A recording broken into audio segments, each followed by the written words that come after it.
এই আপনারা ভয় খাবেন না খাবেন। অলরেডি অনেক মুসলমান তো বলছে ওই বিজেপি আসেনি, এরম বলছে, এলে তাহলে কি করবে? বলছে না, বলে না? এটাই তো চাইছে। রেখে দাও, পশ্চিম বাংলায় কেউ এসে পর্দা করতে পারবে না। কেন? পশ্চিম বাংলার ভৌগোলিক পরিস্থিতি কিন্তু আলাদা। একটু তাকিয়ে দেখো, সব বলা যায় না মাইকে। এখানে আগুন জ্বালালে দুজনেরই বাড়ি পড়ে যাবে। শুনছেন না শোনেন? এটা উত্তরপ্রদেশের ব্যাপারটা আলাদা।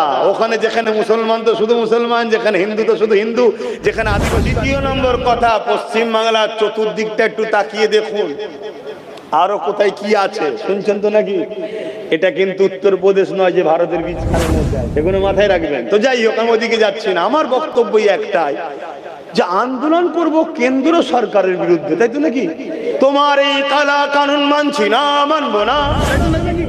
তো ইনার বুকে ব্যথা হচ্ছে কেন? ইনার মাথায় হঠাৎ পেন হয়ে গেল কেন? না, উপর থেকে চাপ দিয়েছে, তুই যদি বাংলায় আন্দোলন না রুকিস তাহলে সিবিআই পেটিয়ে তুললিয়ে আসবো। ভাই শুনছেন না শোনেন? এ চাপে পড়ে যে বলে ফেলেছে, কিন্তু বলে দেখছে ছুঁচো গিলা টাইপের হয়ে গেছি, খিদে লেগেছিল খেয়ে ফেলেছি, কিন্তু গন্ধ এত গিলতেও পাচ্ছি না, উগলাতেও পাচ্ছি না।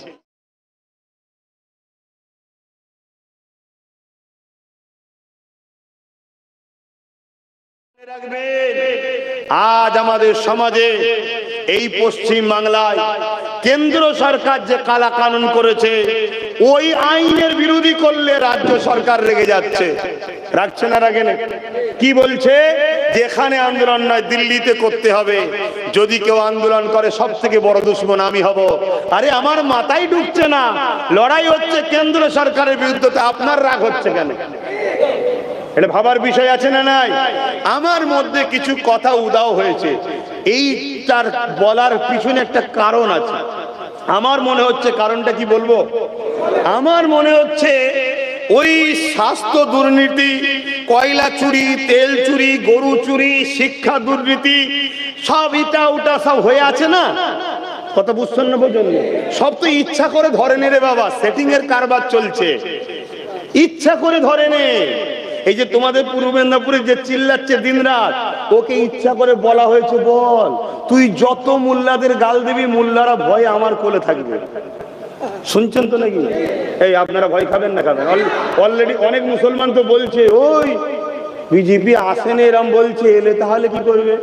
বলছে না, বলে না? এটাই তো চাইছে, এটাই তো চাইছে যে তুই বল। শুনে রেখে দাও, পশ্চিম বাংলায় কেউ এসে পর্দা করতে পারবে না। কেন? পশ্চিম বাংলার ভৌগোলিক পরিস্থিতি কিন্তু আলাদা। একটু তাকিয়ে দেখো, সব বলা যায় না মাইকে। এটা উত্তরপ্রদেশ নয়, এটা উত্তরপ্রদেশ নয়, ভৌগোলিক পরিস্থিতি আলাদা। এক উঠোনে, এক আগিনাতে হিন্দু মুসলমানের বাচ্চারা খেলা করে, এটা হলো পশ্চিম বাংলা। এখানে আগুন জ্বালালে দুজনেরই বাড়ি পড়ে যাবে।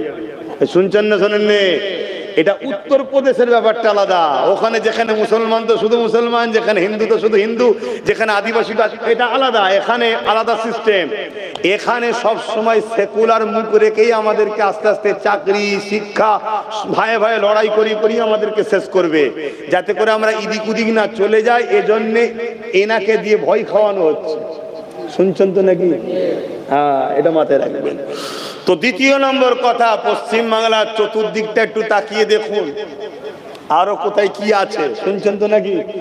এটা কিন্তু উত্তরপ্রদেশ নয় যে ভারতের বীজখানের মধ্যে আছে, এগুলো মাথায় রাখবেন। তো যাই হোক, আমি ওদিকে যাচ্ছি না। আমার বক্তব্যই একটাই, যে আন্দোলন করব কেন্দ্র সরকারের বিরুদ্ধে, তাই তো নাকি? তোমার এই কালা কানুন মানছি না, মানবো না, তাই তো নাকি? সংবিধান বিরোধী ওয়াকফ কালা কানুন মানছি না, মানবো না, এটা আন্দোলন তো নাকি? তো ইনার বুকে ব্যথা হচ্ছে কেন?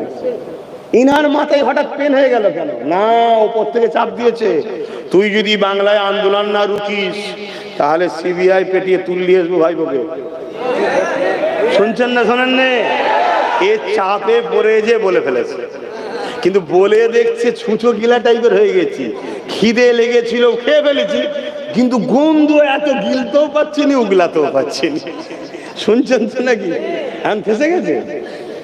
হাজার হাজার মানুষ এই কথাটাকে মেনে নিতে, যারা এর জন্য লড়াই করেছে, এর জন্য মারপিট করেছে, এর জন্য ভাইয়ের খুন করেছে, এর জন্য ঘর ভেঙেছে মুসলমানের, তারাও বলছে কি সর্বনাশের কথা, আমার মসজিদের জন্য আমি বাংলায় কথা বলবো না, আমার মাদ্রাসার জন্য আমি কথা বলবো না।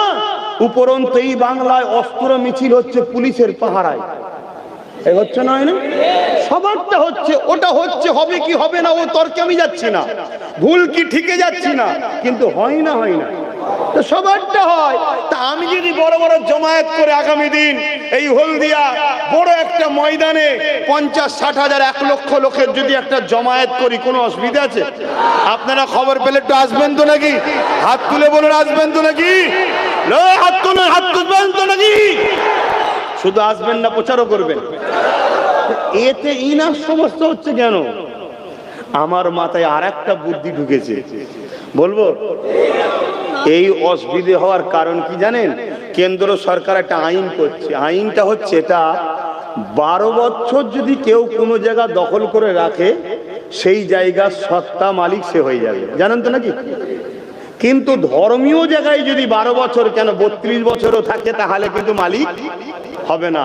কেন্দ্র সরকার নতুন সংশোধনের আইনে করছে কি, যে ওটা সে মালিক হয়ে যাবে। তার মানে মসজিদের জায়গাও যদি কেউ 12 বছর দখল করে রাখে, আর কিনে নিতে পারবে না ওয়াকফ, সেই যে দখল করেছে তার হয়ে যাবে, তাই তো নাকি? 75,000 বিঘে জমি রাজ্য সরকারের আমলা চামলারা দখল করে রেখেছে। কত বিঘে? তো ও চাইছে আইনটা হয়ে গেলে তাহলে সব তো আমাদের হয়ে যাবে। হারামখোর হারাম খেয়ে খেয়ে কত বড় জীব হয়ে গেছে দেখেছেন? এবার সব লিলিবার ধান্দা করছে। কিন্তু এত বড় জীব হওয়ার পিছনে আমাদের মোল্লা মৌলী সাহেবদের এক অংশের দোষ আছে না নাই? এখনো গায়ে গা মিলিয়ে চলছে। অনেক আবার দেখবেন এই যে বলেছে দিল্লি চলে যাও, আমি বিরোধী হয়ে যাবো, সব থেকে বড় দুশ্মন হবে, এই কথাটা থেকে বাঁচাবার জন্য অনেকে আবার বলবে উনি একটু রাগী মানুষ, বলে ফেলেছে, স্লিপ হয়ে গেছে। আরে রাগী কাকে বলে? নিজের জুতো খুলে নিজের গালে ঠাস ঠাস মারবে, সেদিন বলবো সত্যি রেগে গেছে। ঠিক তো নাকি? কই মেরেছে? পাগলামি ধরেছো, পাগলামি। আমাদের মোল্লা মৌলী সাহেব, পীর সাহেব, পীরজাদা একদল দালালির জন্য আজকে আমার কম শেষ। কি গো, আপনাদের কষ্ট হচ্ছে? যদি কষ্ট হয় আমার কিচ্ছু করার নেই বাপ, কেন আমি আল্লাহ রসুলের খুশির জন্য বেরোই, আল্লাহ রসুলের জন্য কথা বলি, আপনাদেরকেও ভালোবাসি আল্লাহ রসুলের জন্য। আমার কোনো ইন্টারেস্ট নাই। আমার নিজের প্রিয় ভাইটাকে রাস্তায় নেবিয়ে 42 দিন জেল খাটালাম আল্লাহ রসুলের জন্য। কেন? এই মানুষগুলোকে বাঁচানোর দায়িত্ব ইসলাম দিয়েছে, কিন্তু আমি হুজুর হয়ে গেছি, আমি জলসা মাহফিল করি, ধর্ম প্রচার করছি, আমি তো আর কোনো জায়গার নেতা হতে পারছি না। ওকে বুঝালাম তুই দাঁড়া, তোকে আমি সাপোর্ট করব। আমি ওকে সাপোর্ট করি, আপনাদের রাগ হয় নাকি? আপনারা সাপোর্ট করেন না? হ্যাঁ, কিন্তু আজকে বুকে হাত দিয়ে বলুন তো, সুপ্রিম কোর্টে কেস কে করেছে? আপনাদের যিনি বলছেন দিল্লি চলে যাও, উনি করেছে নাকি? তাহলে সেই দেখুন, যার বিরুদ্ধে মুসলমান লাগলো এক অংশ, সেই নওশাদি কেস করেছে। আচ্ছা বলুন তো, যদি ওর সাথে যদি আরো 40টা থাকতো, লড়াইটা বাড়তো না কমতো? আজকের দিনে বলুন উপকার হতো না, হতো না? তাহলে যে ভুল হয়েছে আগামী দিনে এই ভুলটা করবেন না। আমি বলেছিলাম দুটো কথা, একটা হলো হুজুরের নেতৃত্ব মানেন, ধর্মনীতি, সমাজনীতি, অর্থনীতি, এডুকেশন নীতি, পরিবার নীতি, রাষ্ট্রনীতি, সম্প্রীতি নীতি, মানববন্ধন নীতি, সব জায়গায় লিডার আমাদেরকে মুহাম্মদুর রাসূল সাল্লাল্লাহু আলাইহি সাল্লাম। দ্বিতীয় আরেকটা কথা লাস্টে বলেছিলাম, মনে আছে? সেই আমার একটাই কথা, চেয়ারের একটা পায়া কিন্তু হাতে নিতে হবে আপনাদের যদি বাঁচতে চান। আজকে বলুন তো, যে সরকার বসে আছে আমার রাজ্যে, ধরুন উনিই আছে, যদি চেয়ারের একটা পায়া আমাদের থাকতো, বলতে পারতো দিল্লি যাও? ওজন প্রথম দিনেই বলতাম কেস করো, সঙ্গে সঙ্গে চলে যেয়ে কেস করতো। কেন? নাই পা খুলে নিতাম, সরকার পড়ে যেত। তাহলে আমাদের হাতে পাওয়ারের দরকার আছে না? জোরে বলুন, আছে দরকার। সেকুলার হওয়া ভালো, সেকুলারের নামে ভণ্ড হওয়া ভালো নয়। সেকুলার হওয়া ভালো, সেকুলারের নামে নিজের বাচ্চার ভবিষ্যৎকে জাহান্নামে করে দেওয়া ভালো নয়। সেকুলার হওয়া ভালো, সেকুলারের নামে শয়তানকে জিতিয়ে মসজিদ মাদ্রাসাকে ধ্বংস করা ভালো নয়। কথা মাথায় ঢুকছে না? ঢোকে না? একটাই কথা, এখন আমরা কোনো কিছু সবুজ লাল কালো বুলো কিচ্ছু বুঝি না। আমাদের এখন একটাই কথা, যে আমাদের সাথ দেবে আমরা তার সাথ দেবো। এখন বন্ধু আর দুশ্মনের ব্যাপার। যে আমার অকাপ বাঁচাবার জন্য আমাদের সাথ দেবে, আমরা তাকে বাকি জায়গায় সাথ দিয়ে জিতাবার জন্য লড়াই করি, তাই তো নাকি? না হয় বাপ আল্লাহর পক্ষ থেকেও মার হবে, ধ্বংস হবে, আর দুনিয়াতেও সব গেছে, আরো যাবে, আর পরকালটাও জাহান্নাম হবে। কেন? তোমার আমার ডিউটি অন্যায়ের বিরুদ্ধে লড়াই, মসজিদকে বাঁচানো কিন্তু নাই কাজ। কথা মাথায় ঢুকলো?